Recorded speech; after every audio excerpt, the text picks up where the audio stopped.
بسم اللہ الرحمن الرحیم۔ محرم الحرام یہ ان 4 مہینوں میں سے ہے اللہ تعالیٰ نے جس کو محترم قرار دیا۔ ذیقعدۃ الحرام، ذی الحجۃ الحرام، محرم الحرام اور رجب المرجب، یہ 4 مہینے بہت پرانے زمانوں سے اس کی عظمت چلی آ رہی ہے۔ زمانے جاہلیت میں بھی لوگ جب جنگ کرتے تھے، جب یہ مہینے آتے تھے ان مہینوں میں جنگ اپنی روک دیتے تھے، اتنی تعظیم کرتے تھے۔ تو اللہ تعالیٰ نے ان 4 مہینوں کو بڑا محترم فرمایا اور اس کا احترام ہر ایک کے دل کے اندر بٹھا دیا۔ اللہ کے نبی صلی اللہ علیہ وسلم جب مکے سے مدینہ چلے گئے تو وہاں دیکھا یہودی روزہ رکھے ہوئے ہیں۔ نبی صلی اللہ علیہ وسلم نے ان سے پوچھا کہ کیا بات ہے، تم اس مہینے میں روزہ رکھتے ہو؟ تو 10 محرم الحرام تھا۔ تو یہودیوں نے کہا کہ آج وہ دن ہے اللہ تعالیٰ نے ہمارے نبی موسیٰ علیہ السلام کو ظالم فرعون اور اس کی قوم سے نجات دی، اس کے شکر میں ہمارے نبی موسیٰ علیہ السلام نے بھی روزہ رکھا اور ہم بھی روزہ رکھتے ہیں۔ جب نبی صلی اللہ علیہ وسلم نے یہ بات سنی تو یہودیوں سے کہا کہ موسیٰ کے زیادہ حقدار ہم لوگ ہیں، اور اپنی امت کو حکم دیا کہ تم بھی روزہ رکھو۔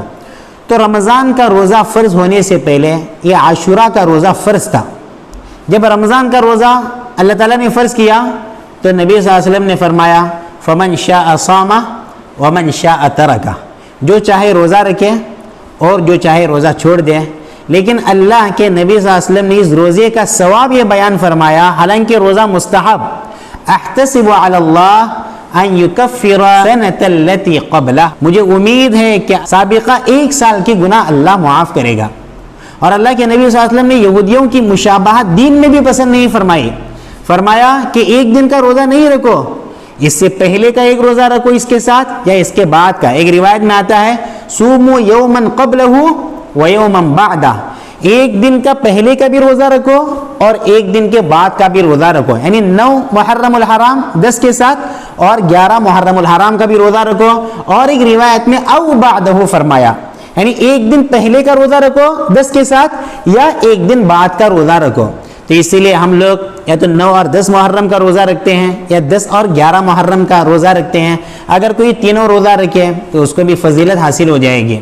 تو اللہ کے نبی صلی اللہ علیہ وسلم نے اپنے زمانے میں ہجرت کا سال متعین نہیں فرمایا۔ جب عمر کا دور خلافت تھا سن 17 ہجری، ایک بہت بڑے صحابی حضرت ابو موسیٰ اشعری رضی اللہ عنہ نے خلیفہ ثانی حضرت عمر رضی اللہ عنہ کو مشورہ دیا کہ ہماری تاریخ متعین کرنی چاہیے کہ ہمارے سال کی شروعات ہو۔ حضرت عمر نے صحابہ سے مشورہ کیا تو کسی صحابی نے مشورہ دیا کہ ہمارے سال کا آغاز نبی صلی اللہ علیہ وسلم کی ولادت سے ہو۔ کسی صحابی نے مشورہ دیا نبی صلی اللہ علیہ وسلم کو جس سال نبوت ملی وہ ہمارا پہلا سال ہو۔ لیکن حضرت عمر نے خوب غور و خوض کے بعد فیصلہ فرمایا کہ ہمارا سال ہجرت سے شروع ہوگا۔ جس سال حضور صلی اللہ علیہ وسلم نے ہجرت کی مکے سے مدینہ، وہ ذی الحجہ کا مہینہ تھا، اس کے بعد محرم الحرام شروع ہو رہا تھا۔ تو جس سال حضور صلی اللہ علیہ وسلم کی ہجرت ہوئی وہ محرم جو شروع ہوا سن 1 ہجری قرار پایا۔